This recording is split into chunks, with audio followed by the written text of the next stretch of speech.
TFA fam, what is up? What is happening? We are into August training camp. Hey, we got football tomorrow night, boys and girls. Hall of Fame game is tomorrow night. Jags and Raiders. Get them DFS lineups out there. Showdown is a go for tomorrow night. DFS is back, so love to see that. But we are going to go ahead and do a 12-team PPR mock draft. We got all the boys in here from our Discord joining us here, and so we're looking forward to that. So, without further ado, I say we just get this thing going. Give the people what they want. Mock. It's time, boys. It's time to mock, and we've got 3 of us on this live stream that are in it, but a bunch of Discord members, like Kev said. So, if you guys want to join some of these mocks with us, please jump in the Discord. I think the link actually is in the description. It is actually in the actual description. Thank you so much, Code Man. That is fantastic. I'm at the 3 spot. Kev, you're at the 8 spot. Is that what I'm seeing? Yeah. Oh, and then Cody, you're holding down the back. Yeah. And it looks like our guy Tomb King watched a throwdown you guys just put out and took McCaffrey at 101. Wow. And there's Taylor. And so now I'm up and in the not so easy position. I feel like the 1 and 2 is pretty set. And then it kind of opens up from there. Super easy. Cody, am I going with your boy? Is he top 3 again? It's super easy. It's super easy. Wide receiver. Yeah, I feel like, Kev, you need to draft this early because you are the wide receiver guy. You're the person that says, hey, Justin Jefferson in this spot, because aren't you Justin Jefferson over Cooper Kupp? Hey, if the wide receiver or running back finished number 1 last year, they can't finish number 1 again. I've got to mix it up. I don't agree. I'm going running back at 103, Austin Eckler. The PPR upside is too good in a 12-team PPR draft. I don't mind it, but I'm team Jefferson there. Why are you guys Jefferson over Kupp? Like, what's the big switch? We think they're going to totally just turn to the pass game with Kevin O'Connell coming to the helm? Yes. I think they're going to be I think that's part of it, but I think Kupp progresses. If you look at Jefferson's first 2 years in the league, I think statistically they were better than any other season that Kupp had outside of last year. Entering his 3rd season, potentially more passing volume now. Like I said, I think Kupp regresses a bit. I don't think he completely falls off, but I would think that McVay would want the offense to be a little more balanced just all around. Getting other pass catchers involved, getting the running game going, that sort of thing. So, yeah. Yeah, and I just think Jefferson just has like an absolute clear path to targets. He could see. It wouldn't really surprise me if he got 190, targets this year. 190. Yeah, that's a lot. I know, but Doggy, how many did Cooper Kupp even have last year? 190. Well, okay, I was like, that's got to be the most we've 192 or something. I think. Maybe that was a little hot. Yeah, man. I think 175, 180. I think is definitely the range of possibility. Cap on the clock. I think so. So we've had Cooper Kupp did go right there at the 104. Derrick Henry at 105. Justin Jefferson, the guy you guys were hoping I'd take at the 103, goes at 106 to Walito. J. Mike rolling with Jamar Chase. And then Kev goes Deandre Swift for the brand. Kev, that would be in line with your rankings. Don't you have Swift, your 4th running back? So the only person that went above him was Derrick Henry. Obviously, you are lower on, but he would be your 4th running back if I remember from our rankings show. That is correct. Yes, I have him, and then another player just ahead of him. So, we'll see how things turn out here. But there's another player that I have pretty high. But yes, I just think his ceiling is. I don't know how anybody can't be in on Deandre Swift. Unless the only argument you can make against him, really, in my opinion, is simply can he stay healthy for the full season? Because he's only played 13 games each of the last 2 years. But he was a top 3 or 4 running back last year before he got hurt. And so I think he's pretty good pretty safe bet, especially where he's going right now. He's going like RB13 overall. I absolutely love taking him there. I mean, I have no problem taking him where I took him because of where I have him. But I also think that reaching on him a little bit is not a problem. But if you're one of those people that have the 111, 112, and he's sitting there, I mean, double tapping him and another player that could be available in the second round is a way I love to start.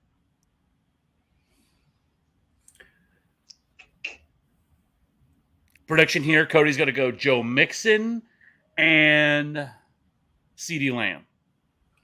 You were right on one of the two. Do you want to take one of them back? Mixon for sure. He's not going CeeDee Lamb here. Ooh, with CeeDee Lamb. Oh, and Kelsey. So that was my third option. I like that. I typically would want to, especially being at the end, like that. I haven't been drafting from the 12 spot too often. This is normally a spot where I would go Mixon because I would want to lock up one of these running backs that you feel really good about, that they're going to get the volume you can just plug and play. I'm going to go a little different here. Really like Lamb this season. I think he's a breakout pick for basically everyone with how that offense is looking. Now that wide receiver room getting even thinner, and Kelsey, man, I think he leads that team in targets, catches, and touchdowns and yards for the Chiefs. I think it's really weird that either last year or the year before, everyone was talking about Kelsey being a locked in first round pick. And then Tyreek leaves, and he's getting like picked here, but it doesn't seem like anyone's like excited to take Kelsey at that 1-2 turn. So I'm excited to see, curious to see how my team shakes out after this. Yeah, I mean, 2 target hogs back to back, and we've talked about it a couple times. I really like locking that tight end in early because you get you're setting yourself up for success against your opponents every single week at that position. Who'd you get, Kev?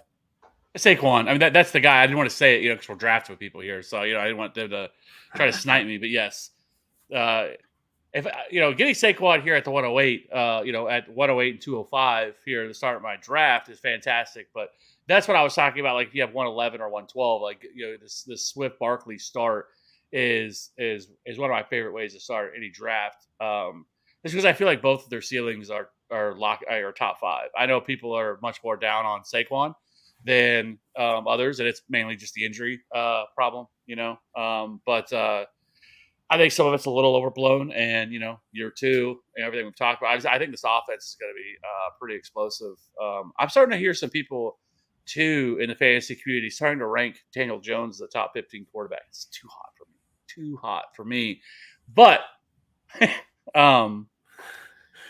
Throwback to 2021 week 1, Kev had Daniel Jones as top 10. I remember you were hot to trot on some Danny Dimes. Listen.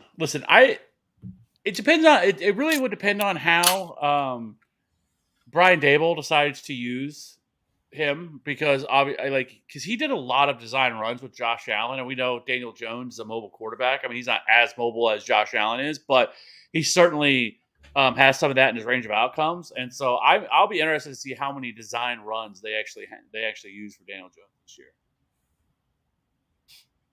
I'm excited to see how many times Daniel Jones just trips himself in a wide open field. Poor guy. I mean, that is over under 1.5. Easy long touchdown run and tripped himself up. Just the whitest thing ever. Well, but that offense this year is going to be improved. Saquon, Kadarius. We really need to do like a therapy session with Robbie to figure out why he hates Kadarius Toney so much. Because like any opportunity, I feel like he has notifications set up for Kadarius Toney, so he can just shit on him anytime on Twitter. Anytime someone like the name pops up, he just jumps in there and he gets the confirmation bias from people that are not as high on him. That he gets the high five with virtual high five on Twitter. I can't help that Wan'Dale Robinson's balling out. And the only position that Kadarius Toney can play is slot. That's not my fault. I think Kadarius Toney's going to play on the outside, my guy. He's going to struggle. We'll see. I don't know why you hate him so much. Okay, and it's weird to hate him so much when he's like a 10th or 11th round pick. Like It's not like he's being overdrafted in like the 5th round or something. No, he is not being overdrafted. The upside, don't get it. Kyle Pitts going at the 301. That feels kind of early there for Tomb King. You guys down with the 3rd tight end off the board at the start of the 3rd? I mean, it's a bit early, but that's one of the issues with being at the end of either end of either draft, right? Like, there was no chance Pitts was making it back at 412. He was not, right. So if that's a guy that you want, you have to take him there. Yeah, we know the positional scarcity that is the tight end position. There's really only like 5, maybe 6 guys that you really feel comfortable with, and he's one of them. So I don't mind taking him there, in the 3rd round. I have question marks about that Falcons offense as a whole, like how good it can really be, but and how much passing volume is going to be there, and with Marcus Mariota or Desmond Ridder. But I don't mind taking him there, especially at tight end. It's easier for him to pay off that value than wide receiver or something like that. So I don't mind it, that pick there. So Robbie, just for those that are listening to this after the fact on the podcast, I do just want to give a quick recap here as we're entering the middle of the 3rd. McCaffrey, JT, Eckler, Kupp, Derrick Henry, Justin Jefferson, Jamar Chase, Deandre Swift, Cook, Najee, Diggs. I took Lamb and Kelsey at the 1-2 turn there at the end. Then it went Mixon, Adams, Chubb. Kev took Barkley in the 2nd. Aaron Jones, Kamara, Tyreek Hill, Mark Andrews going there at the end of the 2nd. Robbie took Javonte Williams to pair with Eckler. T. Higgins, Debo Samuel, and then the 301, like Robbie was just saying, was Pitts, and it went Connor. Robbie takes Mike Evans, Fournette, Akers, Pittman, A.J. Brown, and that is back on to Sir Kevin Steele in the 3rd. Well, is it some Deontay love? Are we? No, I'm gonna say is fuck you, Wally, though, taking Michael Pittman there. This draft was starting out as a legendary draft, and then I knew it was happening. I knew it was coming before it popped up, and then sure enough, just threw my whole strategy off here. Hey, Training Camp Dialed In episode 1 dropped this morning, and a lot of rave reviews on Michael Pittman. A lot. Nyheim Hines as well. Give it a listen, you guys. It's on our podcast feed, the Fantasy Authority. Find on anywhere you get your podcast. But a lot of Michael Pittman love in that episode. Kev, time is ticking here. Who are you looking for? What are we looking at? You go an early QB? Ooh. Got nervous. It just completely ruined my day. You let the pick ruin you. You decided to just throw caution to the wind. Yeah, I mean, it is what it is. It is what it is at this point. I'm still gonna win this fake draft. I'm not liking how this is shaping up. What are you guys' thoughts on the Deontay Johnson situation? Because I mean, is he gonna play week 1? I mean, kind of. You're kidding. Slammed in the chat by Mr. Nice himself, J. Mike. I say so many nice things about you, J. Mike, and I'm just getting drug. Hey, it's fine. He couldn't show up to. He's more than welcome to jump in. And we can have this conversation face to face instead of trying to be a keyboard warrior about it, J. Mike. But it is what it is. But back to what I was saying, Deontay. Is he gonna play week 1? Yeah, I think so. I think they figure something out for him, and it's probably not the deal that he wants, but I do think they're going to give him a type of deal. Now they bring in George Pickens and they have Claypool, but he's a different type of receiver from those 2 outside guys, and I think that we've seen them keep wide receivers around for a long time. We've seen them get rid of wide receivers. But I think this is a wide receiver that they're going to want to keep around. So they just have to find the right mixture, right? Because they're always trying to get the next biggest deal, and he's not quite that elite level. So they just have to find a contract that makes sense. And it's probably below what we've seen with Debo and DK Metcalf. And I think Deontay's not trying to settle for below that. I don't know. I think if I was him, I think he deserves a DK Metcalf contract. I mean, but and to be, I would love actually if they trade him, trade him to Green Bay. Like, Ooh, now we're talking. That's what I want to see. What are you hearing anything? Boots on the ground. I know you don't live in Pittsburgh anymore, but I know you have a lot of ties, connections to Pittsburgh. Are you hearing anything there with Deontay Johnson? No, the only thing I'm really hearing is that they're still like miles apart, that they're not even close. I can't imagine he sits, right? So like maybe it's just one of those things where if the Steelers are struggling middle of the year, he is a trade and sign candidate, or if, things are looking real bad, maybe, a place like Green Bay does make sense, a little bit later. If they're still this far apart, it doesn't sound great.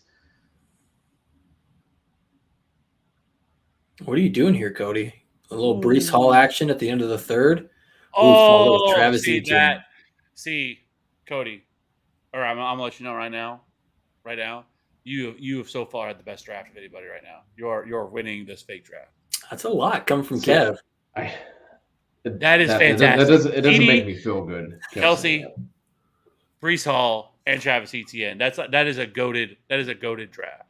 I was thinking, I was like, man, if I already went Kelsey, do I just take Mahomes? Do I just do I make myself feel really disgusting about going super early tight end and super early quarterback? I couldn't do it.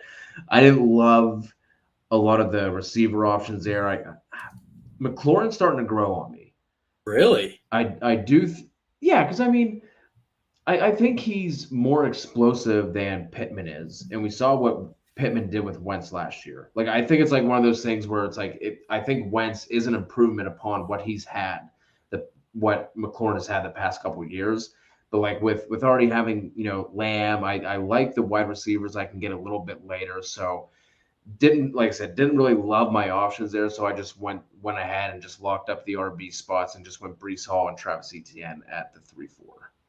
And those are fantastic picks. Like Breece Hall, legit top 10 upside this year, legit, right? And then you have Travis Etienne, both guys that are being drafted well out of the RB1 range. Back end RB2s really right now. And those guys are players that each have RB1 upside. I love it. That is an excellent way to start a draft. You got CeeDee Lamb, the locked in wide receiver 1 for Dallas, Travis Kelce. I will say, I think the question that you kind of asked earlier about Travis Kelce, I think some of it's because I think as a whole, there's a lot of people that are down on Kansas City's offense this year. I'm seeing people they're going to be better, according to Kev Steele. Oh, they are. They as a matter of fact, they will be. Yes. So that should be. Are we making another bet right now? Is this going to be bet number 3 on the board? Kev versus Robbie. Cody, you got to get in on this. There's so many bets to take with Kev. Hot takes flying. There's no hot take with that at all. There's no hot take with that. Points per game, you think they will be better? Oh, there goes Allen. See, listen, we've had this conversation before. I'm not an idiot when it comes to drafting. Or when it comes to betting. I'm not going to. They were like top 3 or top 4 last year. I have very little wiggle room there. So it's not. I'm not the one saying they're going to be betting better than last year. It's not a smart bet. It's a bad bet. I'm betting against myself. Okay, so you're not going to get me on that one. But yes, I do still think their offense is going to be better than what it was last year. We sort of forget there that stretch last year where everybody was like, "Oh, the Chiefs' offense has been figured out," and everything else. The sky was falling. Yeah. Right. But this offense is much deeper than it was before. You have last year it was 2 weapons and that was it, and then a bunch of bums. Dude, J. Mike taking Cortland Sutton. Middle of the 4th. That's about as high as I've seen him go. I was really hoping to just snag him here at the 410. J. Mike, you dirty dog. What to do? Robbie, while you're looking at your 4th round pick, Kev, you took Kittle in the 3rd and then Deontay, so we were just talking about in the 4th. Is Kittle a guy that you're typically looking for early on like this, or was it kind of just how the board was falling? I know Schultz is normally your early tight end target. I haven't seen you take Kittle this early. Just curious on your thought process there with taking Kittle. Well, like we talked about, positional scarcity and wanting to, and really it was just kind of the way the board dictated because honestly, I felt good with my running backs. The wide receivers that were sitting there, like I wasn't like in love with after Pittman came off the board that like I just had to have. I'm not as high on Keenan Allen this year than others are. And, the other running backs, Zeke, no thanks. And then, Brace Hall and ETN would have been great picks had I not, went Swift and Barkley, if I needed one more running back. But just kind of the way everything fell, the wide receivers that were there, I felt like, let's just go ahead. I considered quarterback because, we talked about, drafting your quarterbacks a little bit sooner. And so I thought about going quarterback, but I just felt like there with George Kittle, getting him, when it comes to tight end, obviously, we're not as high, or at least I should say Robbie's not as high on the 49ers passing offense this year. I don't think it'll be don't even. We've had this discussion. You absolutely hate Trey Lance. But anyways, so with George Kittle, though, I mean, he is like it's him and then Schultz our last guy, but I'm not going to overdraft Schultz. Like Schultz, you could get in the 6th or 7th round or somewhere right around there, 5th or 6th round, I think, for drafts. But Kittle, if Kittle can stay healthy, Kittle can still be, and especially for young rookie quarterbacks, they tend to lean on their tight ends, and it would make sense, obviously with one of the best in the league. So I think Kittle's safer than the other pass catchers in this offense, and so I would prefer Kittle to Debo, and so I have no problem with taking him there. In the 3rd round, he was the 4th tight end off the board yet, so it was a pretty easy move for me with what was available to me. Why are you lower on Keenan? Because it's efficient. Because we've seen the last few years his efficiency has started to drop, and I think that Mike Williams, which we saw in the early part of the season last year, until he got hurt, was kind of the alpha in that offense. He was kind of the wide receiver 1 there, and then he suffered an injury, and then it took him a little bit to kind of recover from that, and then once he bounced back, but he wasn't the insane wide receiver that he was. But I just think Mike Williams is a perfect complement to, Justin Herbert. And like I said, Keenan Allen now is 30, 31, getting up there, in age a little bit. But so I prefer Mike Williams to Keenan Allen. I'm really just an ageist. Anybody, once you get to that certain threshold, I'm out. You are the most dynasty, non-dynasty player of all time. Maybe I am. Maybe I do play dynasty. Maybe I'm in like 20 leagues, and I just never told you guys. And I have an alias, and I just run around and I'm in all these leagues with people, and people just don't even know it. What do you guys think about Ashton's stack? There goes a little Lamar and a little Mark Andrews. He says, "I forgot this wasn't best ball, and he took them both, but I don't mind that stack. I don't mind that stack at all." I don't mind it, but I will have likely 0 Andrews this year. Okay, tell us more. I just don't think that he sees near the targets that he saw last year. I think he's being a bit overdrafted. Like he is the early tight end that I do not want. Sure.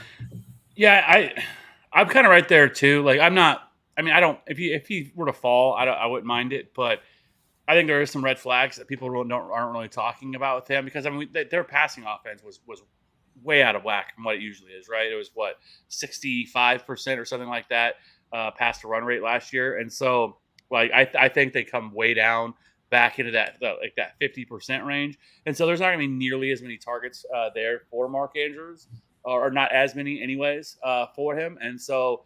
If he doesn't win on efficiency, and Rashad Bateman is a little bit more, that big body wide receiver as well, versus whenever it was just Hollywood, and so I don't think his target share is going to be as high as what we saw from him, especially from last year, and so I would expect a little bit of a dip. How big, I don't know. I still think it's fine taking him as a tight end 2, but taking him in the 2nd round is probably not somewhere where I would look to take him. Walito says they appealed the suspension. Did they actually do that, or are they still thinking about doing that? the NFL to Deshaun Watson. So I hadn't seen news that they had. Where have you been? Yeah, they did. They did today. It was in the Did training camp thread. Ooh, Yeah. I liked and retweeted. Did Yeah. not read You all did. of it. Clearly, I mean, it could literally say Robbie's an asshole in there, and he wouldn't even know it. Kev, where's this hostility coming at? You're coming at me with just guns a blazing, brother. Son of a bitch. Put the guns Come on, down. Justin. I come in peace. I've been editing all these throwdowns, you know, so I'm still in that mode, you know. Yeah, I hear you. By the way, Cam Akers and Ezekiel Elliott will be out tomorrow. That I clearly won. It was easy. Yeah. It was easy for me. Yeah, the two running back ones for the Rams. I like it. But yes, they Good work. appealed. The NFL appealed it today. But this is the thing. This isn't ending anytime soon. Anytime soon. Because the NFLPA has already said that they're going to take this to federal court. Yeah, I have not been. And so really they News. have to do that, then they have to file a temporary restraining order, and then we could be seeing Deshaun Watson playing week 1. And this could go into 2023. So it's possible that he plays the entire year. Why can't he be put on the commissioner's list? Like why can't he play? Why can't he be put on that list and not play? Because that's why they would file the temporary restraining order would prevent them from them being able to do that. Oh, the Zeke situation. Yeah. I got you. Yeah. So then, it's possible that he could play week 1. So there's still so of course we get to do this a couple days ago. We are still no closer to having any sort of idea of what's going to happen with Deshaun Watson. Yeah, I didn't think they would. Walito was pretty certain, and he was correct. I just thought they'd want to kind of push this past, but they're pushing. What was it? What did I read? For indefinite suspension, not even just a season long. Well, I think it's indefinite season-long suspension, but they want him to go to counseling or therapy or something. So I think it would be indefinite until he completes the counseling. Right. We do have a question here from Scooby Taylor. Do I keep Kupp and replace my 4th rounder, or Swift is my 11th rounder to PPR? Swift is my 11th rounder. Swift. Yep, Scooby. I look at where both of those players are going in your draft. If there weren't any keepers, and they're both probably going in the first, maybe Swift makes it to your second, but your 7-round difference is just too great with Swift. So I think you're keeping Swift there. Yeah, and if there's no, depending on whatever the restrictions are, like you can keep Swift forever, let's say, then this the long term I think on that is probably better too, because Cooper Kupp is not young, but Swift I feel comfortable with, at least for the next 3 or 4 years. He should be, he should still be okay. Listen, when it comes to keeper leagues, okay. Cooper Kupp turns 29 like a month ago. Nope, he's over. I am not, but we're talking about long term, because again, this isn't a redraft league. This is a keeper league, and so if he can keep him for the next 3 or 4 years, I think I would rather have Swift. Just off the two together, you take the rounds out of it, and it would still be Swift for me. Yeah, Scooby, let us know if there's any other restrictions with your keepers or anything, if it's long term, just year to year. And we do have another one, two keeper questions, back to back. Kupp in the 3rd or Andrews in the 6th? This is Kupp for me.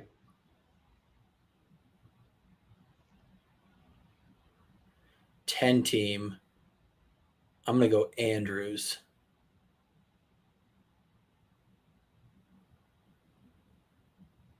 Kevin's on the clock right now. Yeah.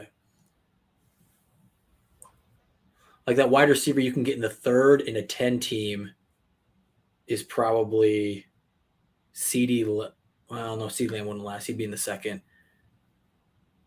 You're probably getting Michael Pittman, Mike Evans, Devontae Adams, Tyreek Hill, somebody like that in the 3rd. And I don't think that drop off from Kupp to them is all that great, where you could set yourself apart with Andrews in a 10 team league at tight end. Well, this one's 1,000% Cooper Kupp. Come on. 1,000. He's just staggering. Where are we comfortable picking Alvin Kamara? Probably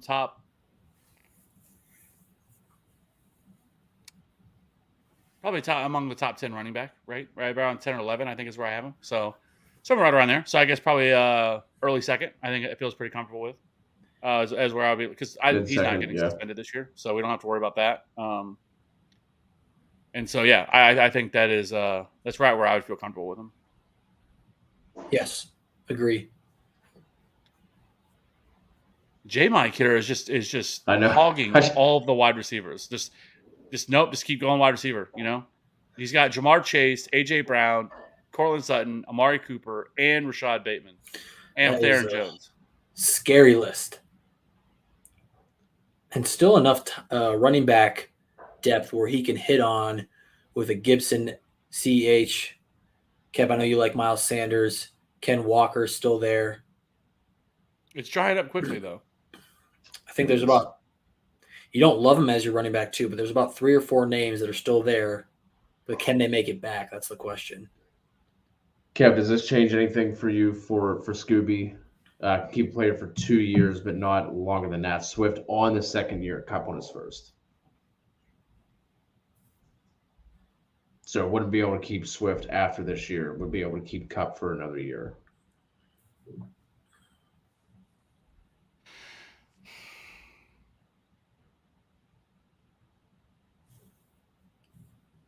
I would probably keep Cup in that situation. I mean, Cup is already going well ahead of him anyways, right? And so, and then what was the rounds that they were in? 4th and like 11 11th. or something. Yeah, which is it's still incredible for either one. I mean, obviously Swift is way more than the 11th, but still, Cup in the 4th is still excellent considering he's like a top 3 or 4 pick, right? And so that's fine. But being able to keep Cup, locking him up for next 2 years, I think makes some sense. So, I would probably switch. My thought is, what is this? My thoughts is if I keep Cup, I can draft Swift my first or maybe even early second. If I can't keep Cup, I most likely have to slightly decrease wide receiver and have to go Adams or Diggs. Yeah, I think that makes sense too. Do you have any idea yet, Scooby, where have you guys picked your guys' draft spots yet, or do you guys do that right before the draft? But yeah, I think that makes more sense. I would probably keep Cup and just keep moving from there. Walito, you are getting destroyed right now, Walito. I mean, you're not even like the 5th or 6th best draft going on right now. Okay, all right, sit down.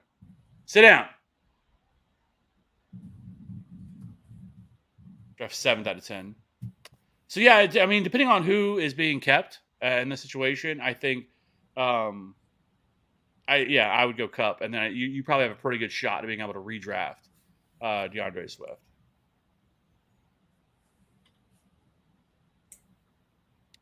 So who's on the board? Who's on the clock? What's going on here, boys? Yeah, I was just gonna give another little update here. So like I said, Kev took Kittle, then I went Keenan Allen, Jacobs, Zeke. I took Breece Hall at the end of the 3rd, went with ETN, then went Mike Williams, Jalen Waddle, McLaurin, DJ, Sutton, Montgomery, Josh Allen as QB1 in the middle of the 4th. DJ Moore, Marquise Brown, Allen Robinson, Patty Mahomes at the end of the 4th, Eli Mitchell, Darren Waller, Jobby took Justin Herbert, Lamar Jackson went right after that, Metcalf, Cooks, Cooper, Mooney, Dobbins, Schultz, Judy went right before me. That's who I was hoping to get. I compensated, took Gabe Davis and Chris Godwin at the turn. Zach Ertz coming off very early off the board. Amon-Ra also coming off early. Michael Thomas, Jalen Hurts, Rashad Bateman, A.J. Dillon, Miles Sanders, Devonta Smith. Robbie took Juju, Kareem Hunt, Antonio Gibson at the end of the 6th. And the start of the 7th is now Adam Thielen, Tony Pollard, who I think was just sniped in front of Robbie. I was looking hard at him right there. Riley, yes, I like Chase Edmonds a ton for where he's going. I think he makes a ton of sense. 0 RB. I really think any RB approach that you go with, whether you go 0 RB, anchor RB, if like let's say maybe your first 2 picks are RB, then you wait for your 3rd. I think Edmonds makes a ton of sense, and he fits a lot of builds for basically any way you want to build your team. Yeah, I think the PPR value is definitely going to be there. He's definitely going to be the pass catching back between the other options that are there, and I still think he's probably going to be the starting running back for that team. I mean, he's not going to carry a 65-70% opportunity share or anything like that, but I still think he even at 45-50% opportunity share in that offense, I think that's still more than good enough. And so I honestly think that he's probably going to be. I think it's possible that he could be the number 3 target in that offense, like third in targets by the end of this year. I think is in the range of possibility. Have you guys heard the stuff that's been like Mike Gesicki's been talking about that they're planning on using him more just as a blocker, which is wild. That's not going to work out well. That's not because good. he is a terrible blocker. Like that's not that is work like out. that. Like, and I'm like, it's wild because that's I saw. I think it was yesterday. He did an interview, and that's what he was talking about. That's all he's been working on all offseason. That's really what they want him to focus on this year is being more of a blocker. And I'm like, well, I guess that beats the alternative for him. Like if you're looking at Gesicki as a late round tight end, right? Like you knew with McDaniels coming in that the tight end is going to be asked to block a lot in that scheme. If he couldn't do it, he's not going to be on the field. So the fact that they're asking him to do it, that's probably a good sign at least. Like that, unless he's just absolutely terrible, maybe he's gotten a little bit better at it in 4 years. 5 years he's been 4 years, 5 years he's been in the league. So it's better than the alternative.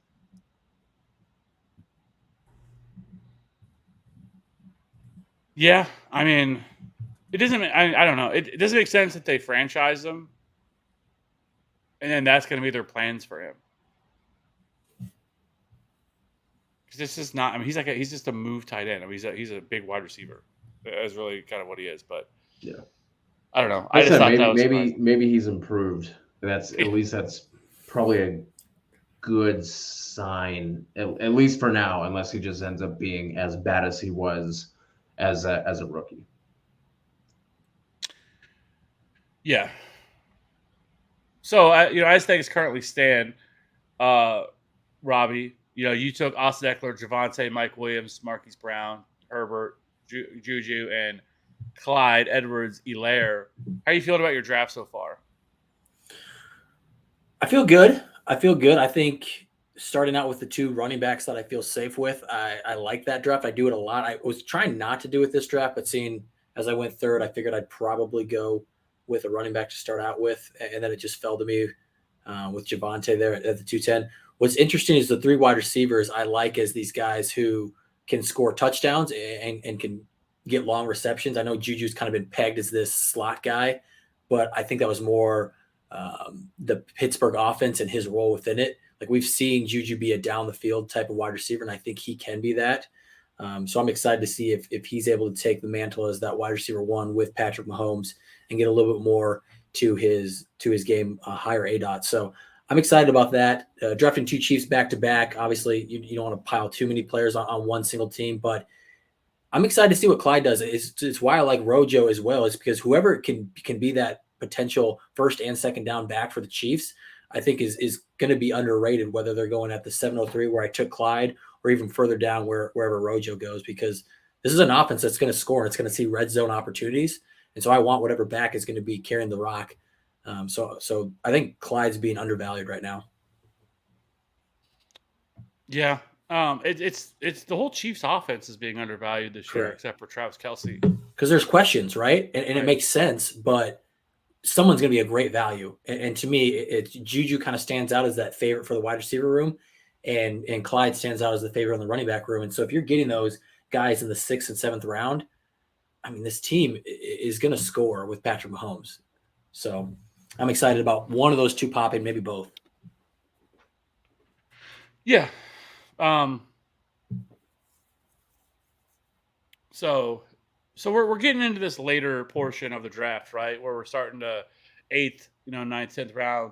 Is we kind of talked about it before, but to kind of reiterate again, like what is your guys' individual draft strategy once we start getting into later in the drafts? Are you because I think for most people outside, Cody, you don't have a quarterback yet. Robbie, you don't have a tight end yet, but like, is this where you just start swinging for the fences and you just lay caution to the wind, or what? How do you guys both try to handle, once you get later in the draft?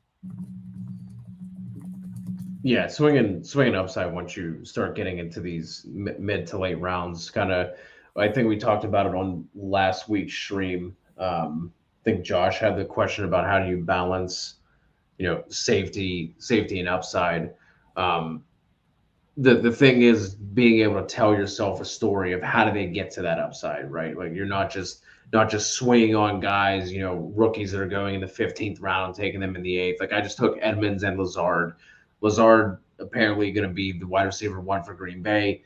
Give me that all day long, as my wide receiver 4. And then we were just talking about somebody like Chase Edmonds who, better offense, better offensive line.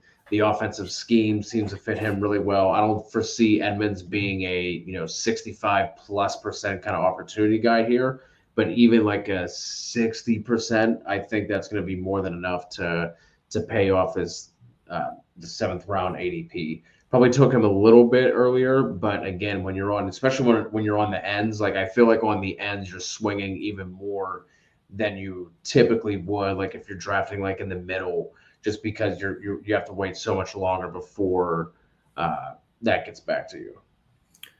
Yeah, I mean, I feel like that's all your wide receivers, right? Like, look at the offenses that your wide receivers are on. Dallas, CeeDee Lamb, the only show in town, right? Gabe Davis, can he step up and be that wide receiver 2 for Josh Allen and how often they are throwing? Chris Godwin, like other than the injury concern, right? Bucs offense, Tom Brady, 40 touchdown potential in that offense. And then Lazard, 8 touchdowns and only 60 targets, I think, last year.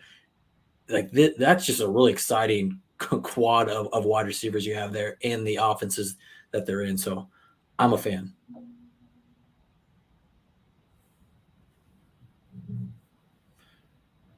Kev, going with some Olave. I'm so happy you've joined the Chris Olave fan club.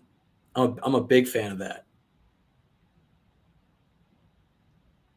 I think we said during the draft that, or maybe in our post draft reactions that, because I was with Kev. I wasn't, Robbie. I know that you loved Olave. You weren't alone. There were some people putting Olave wide receiver 1 among the rookies in this class. I think it's pretty clear cut. I think that maybe not clear cut, but I think it's Olave, and then we have a drop down for redraft this year. Like I think he's comfortably the best rookie wide receiver. Really? I'm interested about Drake just because of that volume that I think Drake can see versus Olave competing with Alvin Kamara, competing with Michael Thomas, competing with Jarvis Landry even to a certain extent.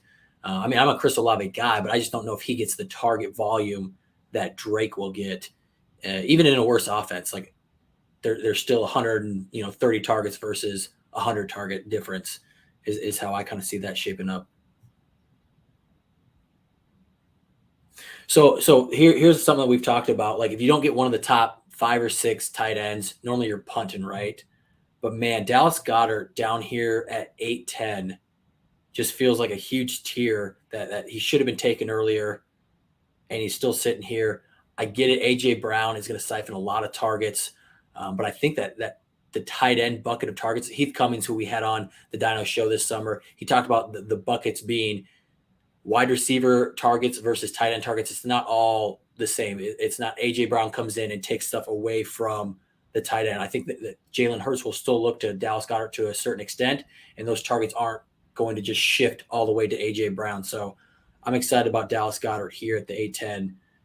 And I don't normally pick this middle tight end. I'm normally early or at the very end, but this is time I'm kind of breaking from that train of thought.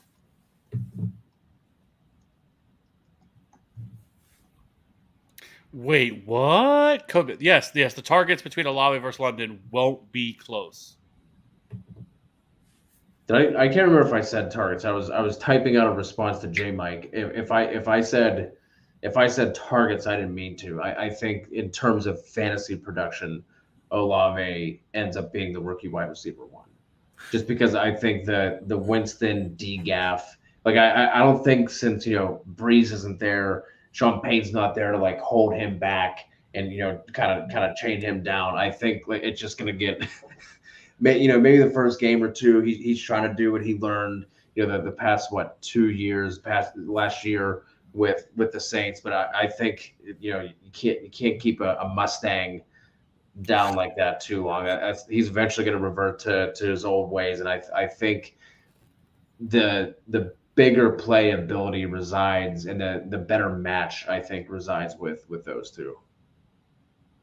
It's also really funny that we're talking about a Marcus Mariota versus Jameis Winston team on different teams. Right. This far removed from whenever they both came in as rookies. I don't think this guy's out of that conversation either.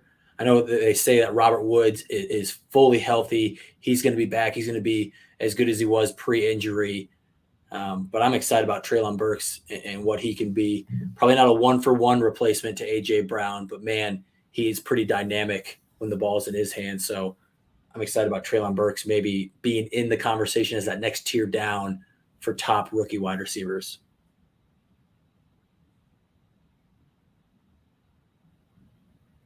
Dynasty question.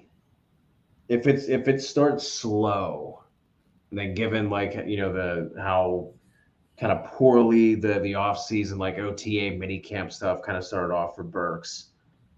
One, do you think it's going to be possible to buy Burks at let's say Woods does start the season, he is like the guy, or we heard who's the tight end there now, Austin Hooper.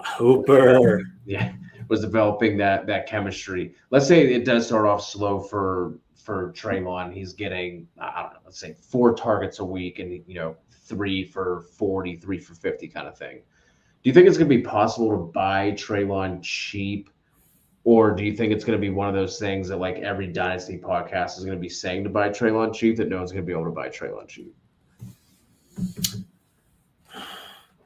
I don't know. It depends on the person, right? Like the person who takes him in your league is probably someone that heard of the concerns and says, you know what, I believe in the talent.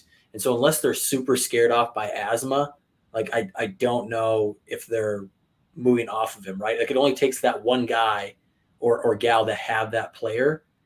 And then the price doesn't move the way that we move it in rankings or ADPs or startup drafts, right? Like once the player's been drafted to your team, you have this different thought of them. And so it takes something pretty significant where they have to really struggle or they're sitting out because of this condition or something where I think it would affect his overall value.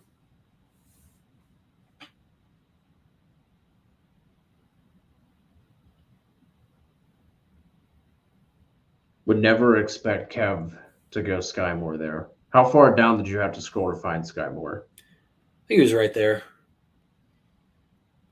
Was he? He wasn't too far, I don't think. Okay. I think he's going to keep rising. He's getting a ton of praise in camp right now. But it feels like all three of them are Juju, MVS, and Sky Moore.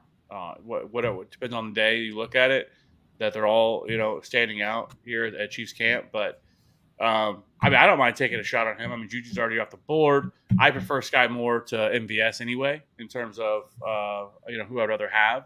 And so almost to the 10th round here, getting Sky Moore, I think it's fair for him, and in a Patrick Mahomes-led offense, and he could be a guy that maybe starts off a little bit slower. He's definitely gonna have a role right out the gate, but it may not be as high as what people think that it could be. But I think as the season goes on, he could end up taking over, and at least being a really strong, possibility of being a wide receiver 2, but possibly even a wide receiver or even a wide receiver 3. But so I don't mind. This is prime spot to just start taking shots on players. A couple of picks I really liked here. Jalen Tolbert going to Justin at the 9-11 spot. Really like that. No James Washington. He's all but certain to slide into that wide receiver 2 in a Dallas offense that threw over 600 times the last 2 years, actually. But then Russell Gage has kind of gone on this roller coaster where he was really undervalued. Everybody really started hopping on. And then the Kyle Rudolph and Julio Jones signing, and now you can find him here at the back end of the 9th. Do you feel like we're valuing Julio's effect too much, and this is still going to be the Russell Gage, or maybe even the Chris Godwin news of him not going on the PUP is pushing people down. Any thoughts there on why you wouldn't take a Russell Gage there over a Sky Moore? Well, I mean, I think if all of them are healthy, it's going to be a little bit. I think it caps his ceiling. Where I think Sky Moore, I mean, it's possible. I mean, it's possible.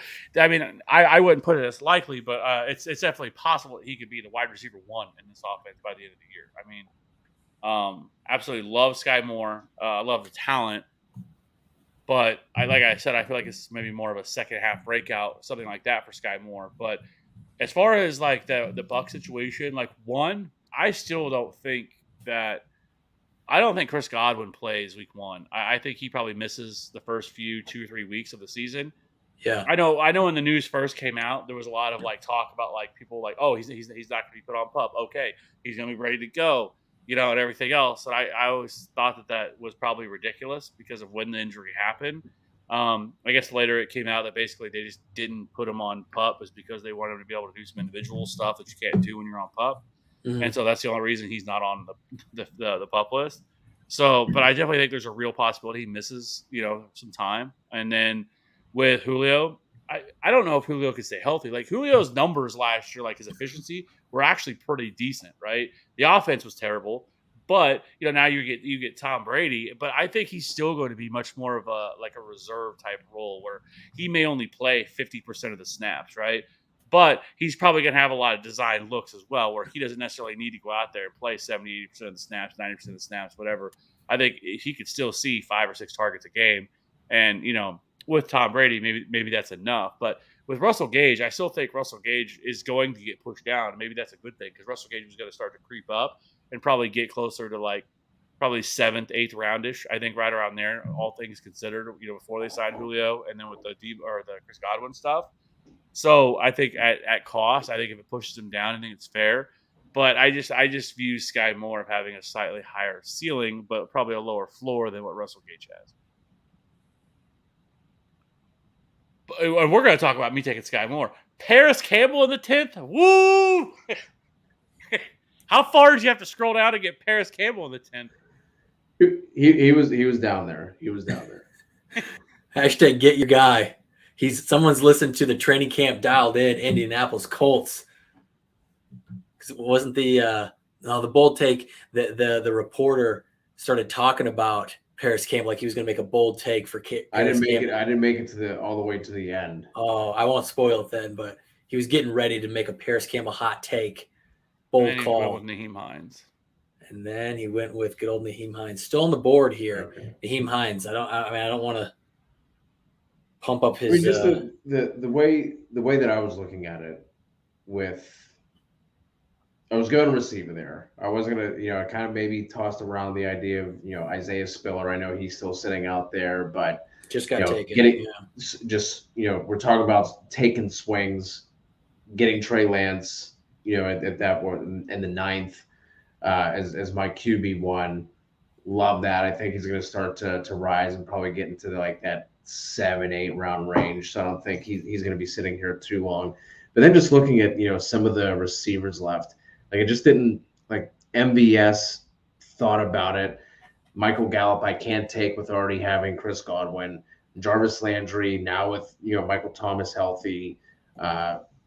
Williams not going to be healthy. So I'm starting to look at these guys and obviously Paris Campbell has his own health questions and issues, but if he can stay healthy, there's been nothing but good reviews about him throughout the match between Matt Ryan's game. What Paris Campbell does well would be a really good match. I mean, you're looking at their tight ends, not a lot there to inspire you. Moelly Cox, maybe is a late round best ball kind of guy. You look at him, but I don't think he's going to be on the redraft radar outside of maybe the waiver wire hell weeks that are going to come up. If he's able to stay healthy, full PPR. Drink if he's able to stay healthy. I mean, I don't mind taking Paris Campbell as a late round guy. I think the value's there. I mean, he easily could be the wide receiver 2. Right now he's running as the wide receiver 2, but so much potential there. But it's like, can he just finally put it all together and just stay healthy? I think it's there, right? This isn't even. I mean, this is not an argument, right? I mean, this is not. He's trolling me. I think J Mike is trolling me right now with that. It's working. He's not even paying rent right now. I know he's living. He's just up there right now. Just can't get him out.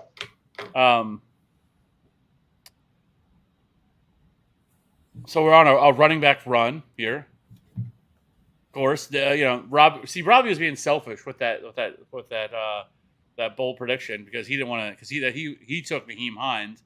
The bold prediction was from the guy from the Dialed In Pod today was Nyheim Hines was going to lead all running backs in receiving yards this year. I believe it. Believe it or not. You believe he's going to lead? He's going to have the most receiving yards of all running backs? He's on my team in this fake draft. I believe it. Kevin Bowen said it from 1050 The Fan, I believe. Looking it up right now. 1075 The Fan. And Kevin Bowen would not lie. Okay? Ashton, what are you smoking right now? And just let us know in the Discord what that is, because I want some of it. Okay? Sky versus Paris. Robert Woods, I wouldn't want any part of Robert Woods whatsoever this year. Like, none. Right? Like, I'm out on that for sure. But I don't understand. You got to like somebody in that offense, man. You've been just harping on how bad this Titans offense is going to be. Somebody's going to get targets, man. I think it's more likely to be Treylon Burks. Is Derrick Henry the guy you want on the Titans? Yes. Full disclosure, I want nobody on the Titans. Like, there's certain offenses that I want absolutely none of, and that's one of them. Seahawks are another one, I think. Unless DK Metcalf fell far enough where it's like just he was just too obvious to take. But yes, that's another one.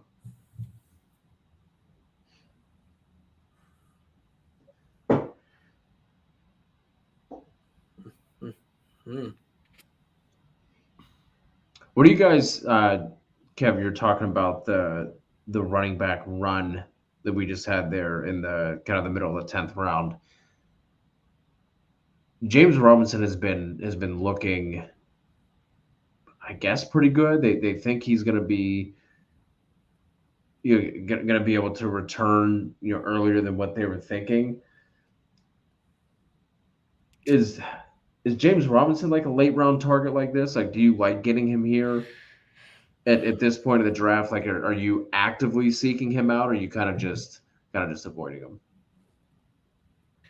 I don't think you have to take him, but like he's not a bad option, because it sounds like if he's healthy that, I mean, he's definitely going to have a role for sure. I could see him being more of the goal line back, short yardage back. So I don't mind taking a shot on him this late, later in the draft like this. But I just really prefer Travis Etienne more than anything. But if you're looking for some depth, a depth piece or something like that, I don't mind, drafting him and seeing kind of what you get from him. Oh, I'm on the clock here. Okay. There's been a lot of chatter from people who are plugged into the Jags team that James Robinson is the starting running back when healthy. And I'm just really intrigued by that. I don't know what to make of that. I honestly don't. Well, I'm a guy who's really excited about Travis Etienne. I feel like there's also there's a difference between starting running back and lead running back, right? Like sure. I feel like especially like beat reporters kind of like oh, he's a starter on this team. I don't know. Yeah, I mean, we've seen those situations where it's like the old incumbent, over the hill incumbent is the starter, but we all know that eventually he's going to cede that job. but I don't know if it's quite there. It really just depends on how James Robinson comes back from, again, an injury we haven't seen anybody come back super successfully from, which is why I'm high on Travis Etienne and that pass catching work. But man, everybody who really follows the Jags is still pounding the table for James Robinson. It's making me think twice.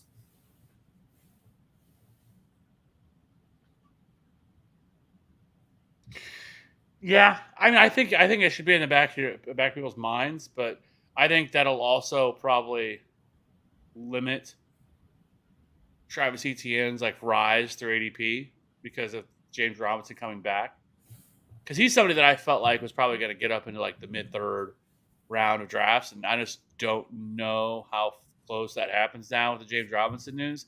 And there could be some truth to it. I mean, but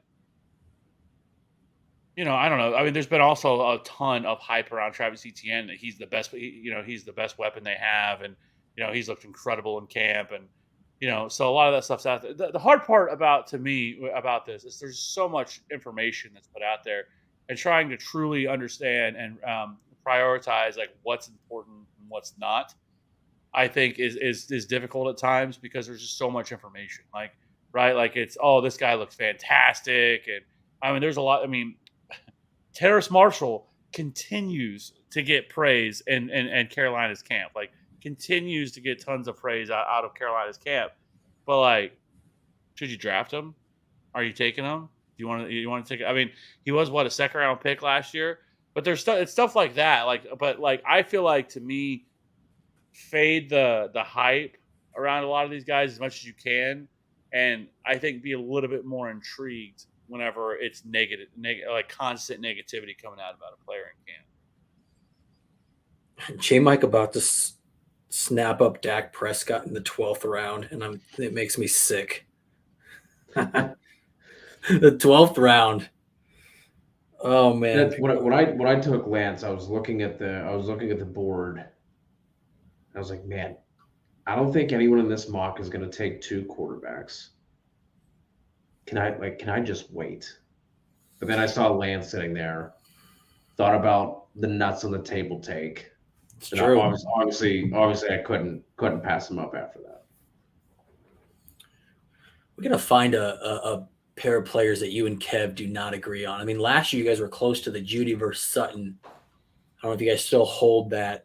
Could actually think you are kind of in that Judy camp a little bit more than Sutton. I don't know if we can double down from last year, but we got to find something where you both are going at it in a bet, a TFA on the board bet.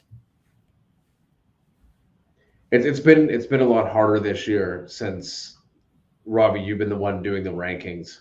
Like, I haven't looked at rankings. I haven't thought about rankings. So maybe I should dust mine off.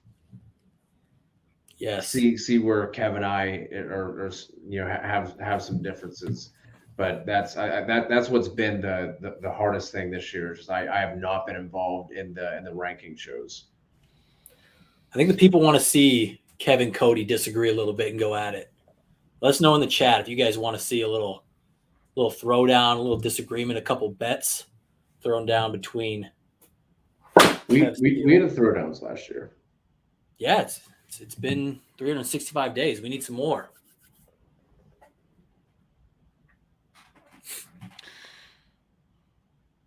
How would you grade my team?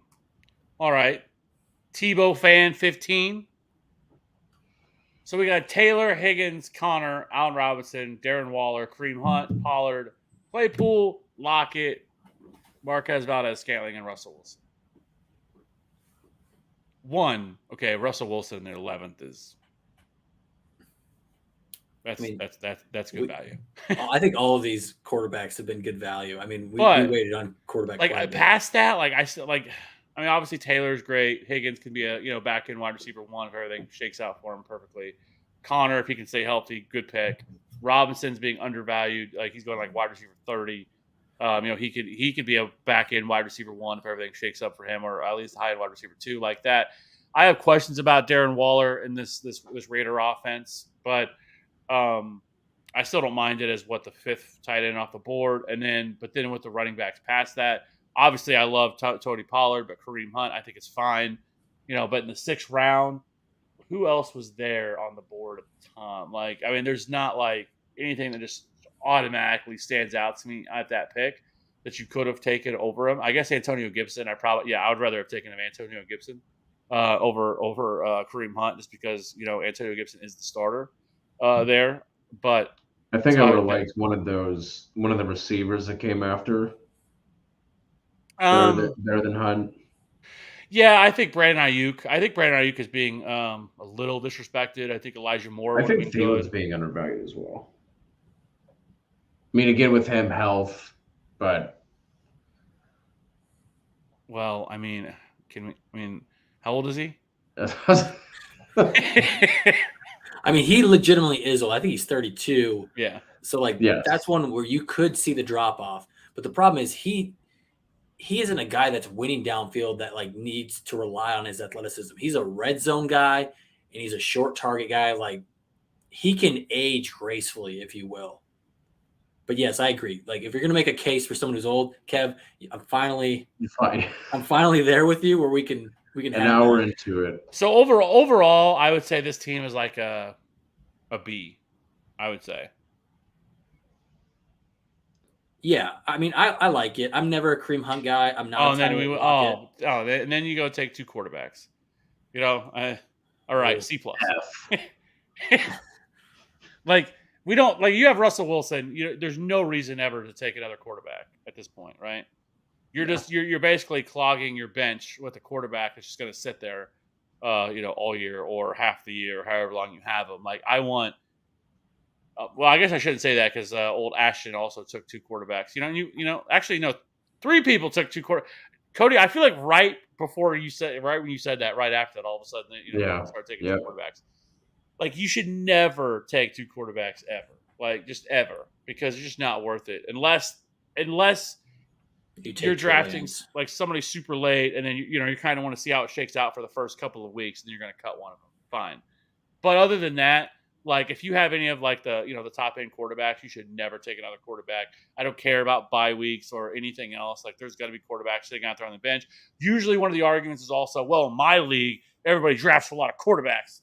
And I'm like, I don't care. Like there's going to be somebody there. I don't care. I mean, the amount of different quarterbacks that from a week to week basis that are top 12 quarterbacks is insane because it changes so much on a week to week basis that I don't care about bye weeks. I'm not going to draft a quarterback that's going to be my 1 week bye week quarterback. It's just you're wasting assets. We're looking to stack your bench with as much upside as you possibly can get and keep it moving from there because there's no reason to ever take a quarterback. Correct. So, who was the other one? TX. So Cook, Chubb, Keenan Allen, McLaurin. I like this team. Dobbins, Michael Thomas, Damian Harris, Burrow, Robert Woods, Christian Watson, Marlon Mack, Cole Kmet. I like the start. What is going of this on team. here? I like the start of this team. We made it. Boom. So yeah, TX, Dalvin Cook, and Nick Chubb. That's a strong, stable right out the gates. But then you don't lose a lot at wide receiver. I'm still a Keenan Allen fan. He's still getting 140 targets in an offense, catching 85, 90 balls. I'm a fan there. Terry McLaurin, I am a little bit lower on, but they're in the 4th. I think that's okay. J.K. Dobbins, if he's going to be healthy, I think that's fantastic as your running back 3. And then I get a little bit lower on guys like Damian Harris, Michael Thomas, Christian Watson, Marlon Mack. So I don't love all of those picks quite as much. But then I like Cole Kmet is, hey, I'm going to wait on tight end, take a guy that can be this top 8 tight end at the very end of my draft. I'm a big fan of your tight end selection there. Christian Watson, just because he is raw and he's missing time now, I think he's going to be really slow to develop. Marlon Mack, I don't want a Houston back. I don't know what the upside is there. They're not going to score. They're not going to get yardage. Not a fan, but I really like your start of your draft. Yeah, I think there's some question marks. Obviously, with McLaurin, one way or the other. Dobbins, I think same thing. Michael Thomas. Yeah, big question mark there with him too. Damian I think Harris. if he goes Edmonds over Harris, I like that. I mean, I guess you probably don't need a running back at that point after getting Dobbins as your third guy. Yeah. Get But that flex wide if you receiver. were, Yeah. Oh, I'm on the clock here. Yeah, I like it. With we also had Walito wait until the very end to get tight end here, and he went with Albert O. Obviously, with the Tim Patrick news, does that like make you bump Albert O up? Does it make you feel any like any more strongly about him? Like, does that change anything for you? I haven't gone through it and like updated projections and tried to predict where those targets kind of go, but it's going to be a bump for him. I don't know how dramatic it is. I mean, they still have two. I think Sutton and Judy are those target eaters, probably both at 20% plus, especially with Patrick out. And so that tight end, especially if he's splitting with Dulcich, who is this receiving type of tight end, it's okay. I don't mind the shot. Was Irv Smith still Target available? Eaters was the name of my metal band in high school. Fun fact. I'm in. My name is Cody. We are the Target Eaters. What'd you play?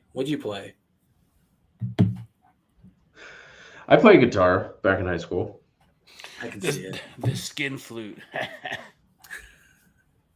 I don't know. I got one shot at this. I got one shot at doing this. I don't know if this is going to work. Dan We're Arnold? going to try it. Oh, one spot too close. Dude, you could have easily lined that up. You could have easily lined that up. Almost. See, with the Y and the A.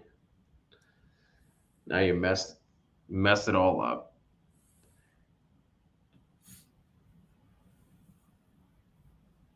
I mean, no, my name of the band was Hellbent.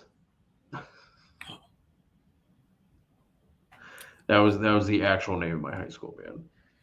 I'm in. You were really in a band? Yeah, he was. I don't doubt that for a minute. I had an epic salad. Great flow. I can also believe that.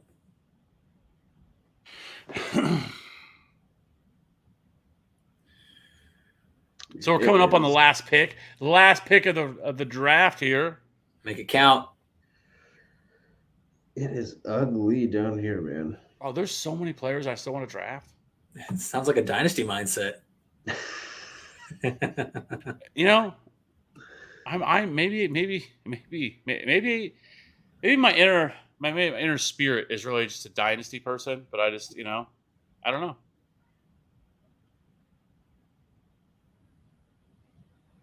I'm in. There we go. Perfect. Okay. Got it right.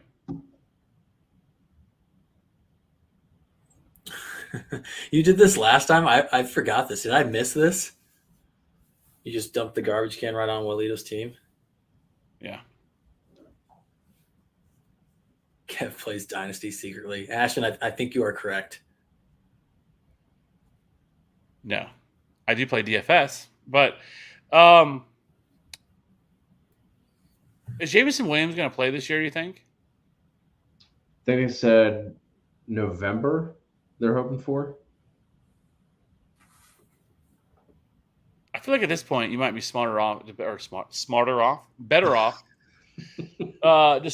Let's of waiting, kind of see what happens. Yeah, I don't think unless you're just going to draft him, throw him on your IR spot, and then depending on how many you can have, I guess I really don't think there's any reason to draft him at this point. There's Wandale for the brand. I thought about taking Wandale for the brand.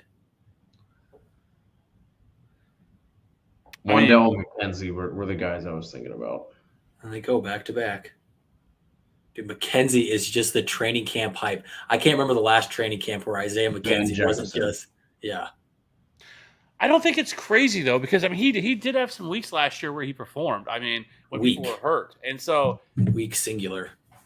But we're also talking about like who else is there, right? Like I mean, it's Jamison Crowder, who's 76 years old and has suffered 74 soft tissue injuries in his career, and so like it's not like a crazy take on one of the league's best offenses, right? And so like I don't mind it. Like I don't mind taking a shot on him, you know, because he very well could overtake Crowder as a slot wide receiver there and be the starting slot, which that was a pretty lucrative spot for somebody like Cole Beasley and stuff like that. He's much more dynamic than Cole Beasley is, you know, and so like I don't mind taking a shot there on somebody like Isaiah McKenzie. Ashton with the last round snipe, taking KJ Hamler right before my very eyes. Nice pick, Ashton.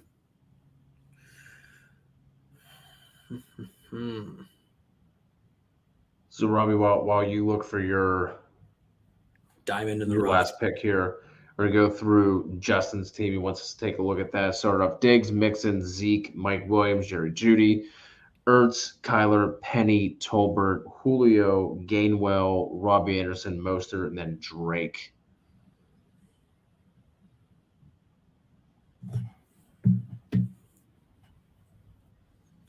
I think it's a pretty solid team. I mean, I think it's definitely a contending team, right? Like, there's not a lot that I see that I feel like you have to fix or improve upon.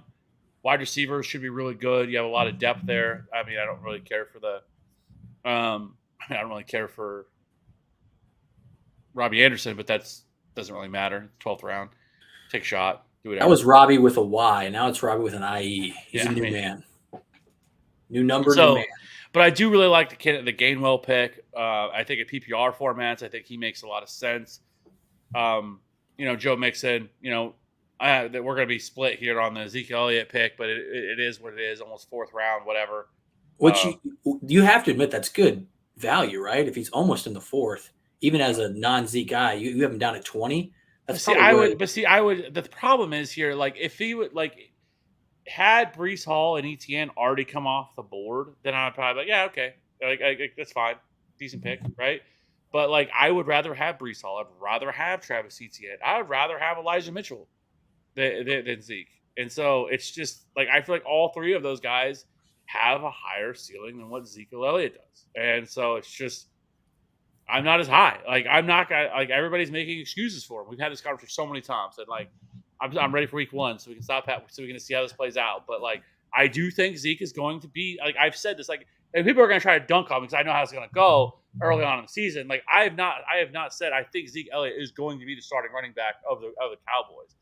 I do think Tony Pollard is better than he is, but I do think he is going to be the starter and he's going. But my argument for Tony Pollard has always been that he's going to get a larger workload than people I think are going to give credit for. I think he's a guy that can get total touches, probably 12 touches a game, and that and I think that makes him a viable RB3 flex option.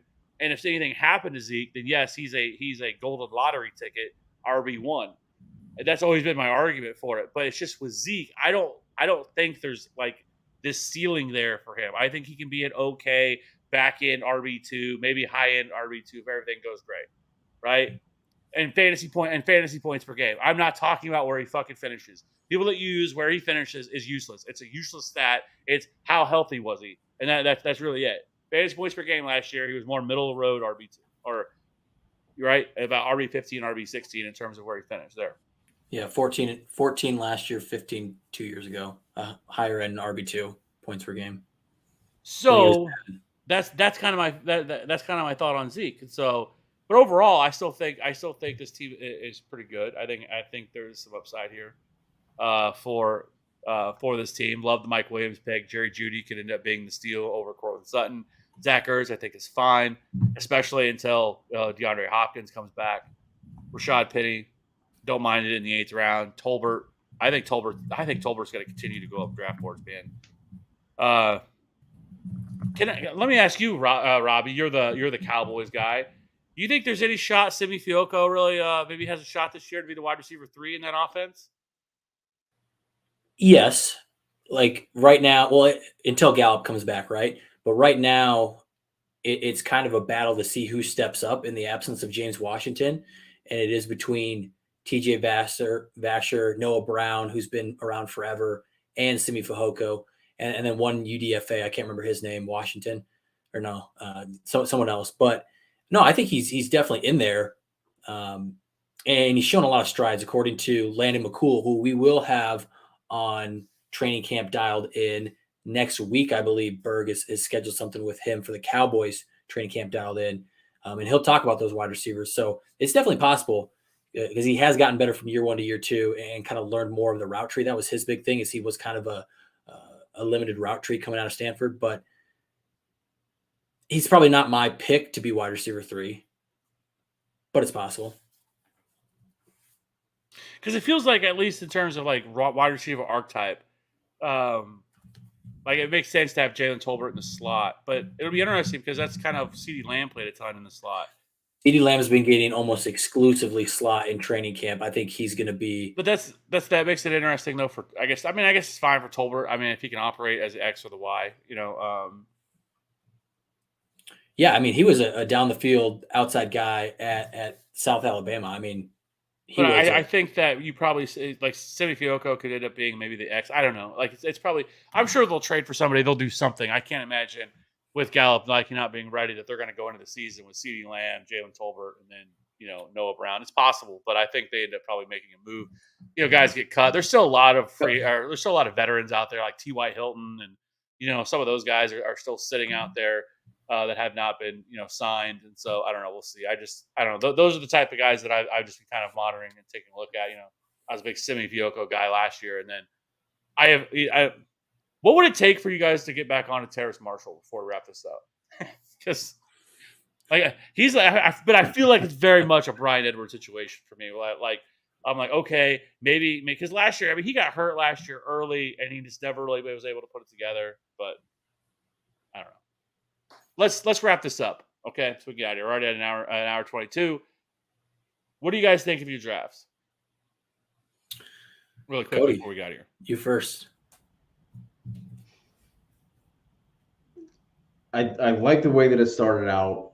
I would have liked it a lot more if I could have grabbed Judy with my receivers. I like Gabe Davis, like Godwin.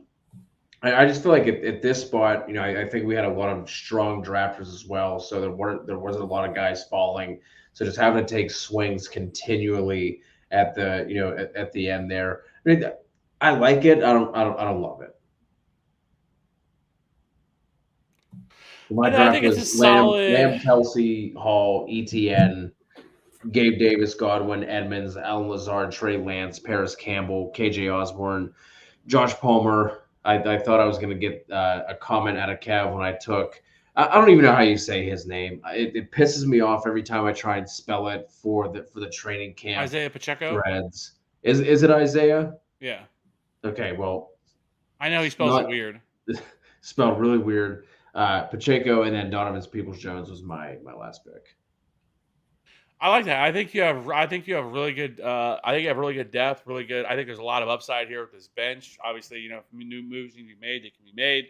But taking some shots on these guys, especially before week 1, without us knowing what the 53-man rosters are going to look like. We've talked about it. It's possible they cut Ronald Jones and maybe Isaiah Pacheco, who has kick return upside, or could very well be their starting kick returner.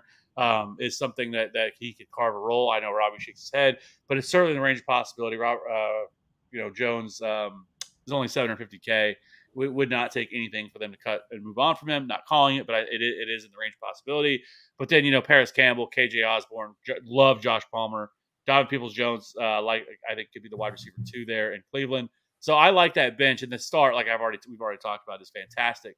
Robbie, yours with Eckler, Javonte Evans, Hollywood, Herbert, Juju, CH, Goddard, Burks, Hines, Rachaad White, Kenny Galladay, George Pickens, and Sony Michel. How do you feel about your draft? Man, running backs, pumped up about those running backs. Two really good running backs to start, and then all pass catching running backs. kind of from there. Not so much Sony at the very end, but CH, Hines, and Rashad White. I feel like there's a lot of opportunity there. The wide receivers, I feel like I could get into a little bit of trouble come week 7. Like, let's say Chris Godwin comes back and he's firing. Mike Evans probably doesn't have that same ceiling. Marquise Brown, when DeAndre Hopkins comes back, maybe that same ceiling isn't there. Juju, what if he isn't the one that takes over the mantle? So I have a little bit more risk at wide receiver. But I think on the flip side, I also have that star power if things do go their way. I love Justin Herbert. I probably have him as QB2, but right there with Josh Allen. And then Goddard. Like I said, I normally don't go for that middling tight end, but he just seemed to fit there at the end of the 8th round. I think at the very least, maybe you have some trade candidates here that you could move, like Marquise Brown if he starts off really hot over the first 3 or 4 weeks of the season. Their schedule is definitely inclined to that's going to have to be the case because they get Kansas City week 1. I think they get the Raiders week 2, I believe. So they're going to have to be throwing the ball early and often, and so. And you're right. I think once DeAndre Hopkins come back, that's could be possibly an issue for him. But overall, again, very solid bench. Don't really much care for the Galladay pick, but 12th round, it is what it is. Take a shot on some guys. Lastly, my team, obviously the GOAT, killed it, crushed this draft. Swift, Barkley, Kittle, Deontay, Darnell Mooney, Hurts, DeAndre Hopkins, Olave, Sky Moore. Isaiah Spiller, Algier, Herbert, Nico Collins, and training camp hype Romeo Doubs. I think for me, obviously my wide receivers aren't as strong as some of the others. I don't have that elite option necessarily, but I do like the upside that Deontay Johnson brings. I still think he can be a back-end wide receiver 1. We already know what I think about Darnell Mooney. Love Jalen Hurts. He's my quarterback 3. Getting him here, it was, I think, a terrific value. And then DeAndre Hopkins, I have no problem taking a shot on him in the 7th round. He has, top 3, top 4 upside.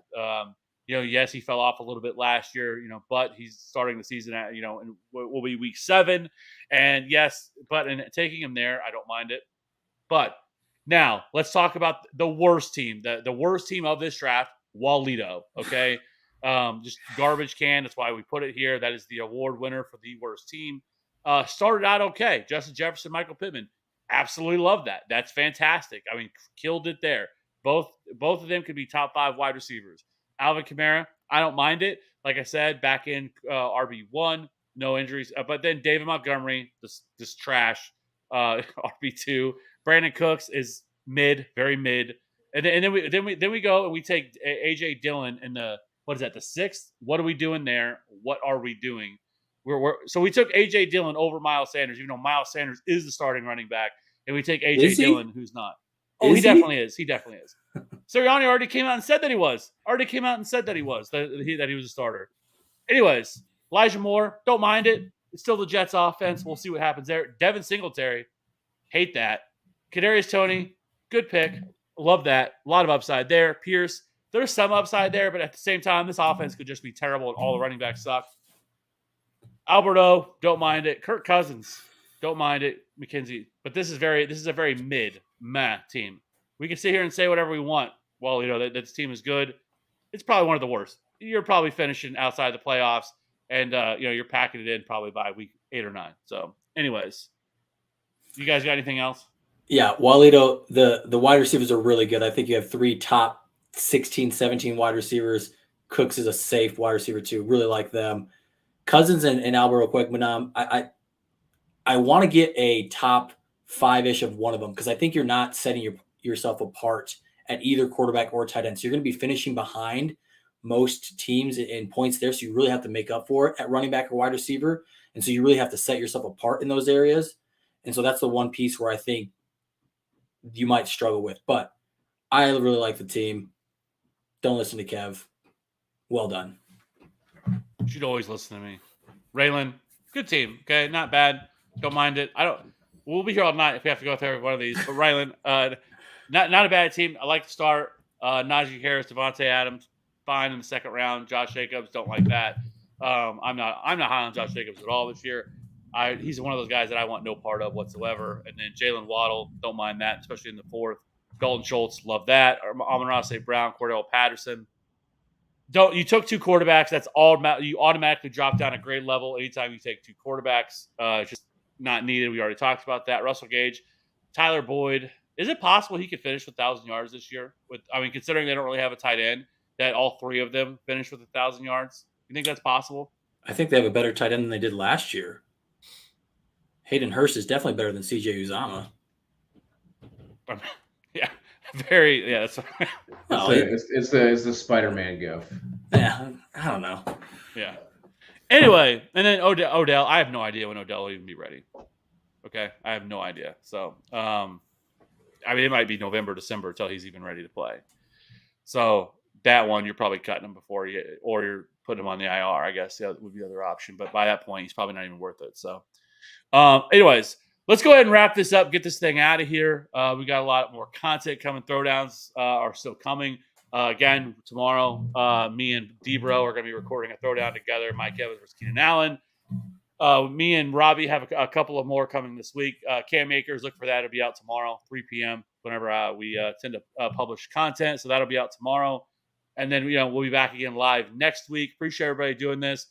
J Mike, loved having you in here, but I never mind. I'm not no more heat. I appreciate everybody. I appreciate everybody rocking this. Appreciate everybody drafting with us. If you want to jump into future mock drafts, just be sure to jump into our Discord. You go to any of our published videos, you can find that. You can find the link to our Discord to jump in there. It's absolutely free. We're all in there talking it up all day. Pretty much me just going in on Walito, but it is what it is. Absolutely love it. But again, appreciate everybody checking it out. We're getting closer and closer to the start of the season. Trade it. We have the Hall of Fame game tomorrow night, so if anybody's planning on playing that, look forward to that. And then keep it locked in for all of our dialed in content with a three-time Emmy Award winner. Love to see it. So, anyways, my name's Kevin. That's the only thing you need to know about. Have a good night.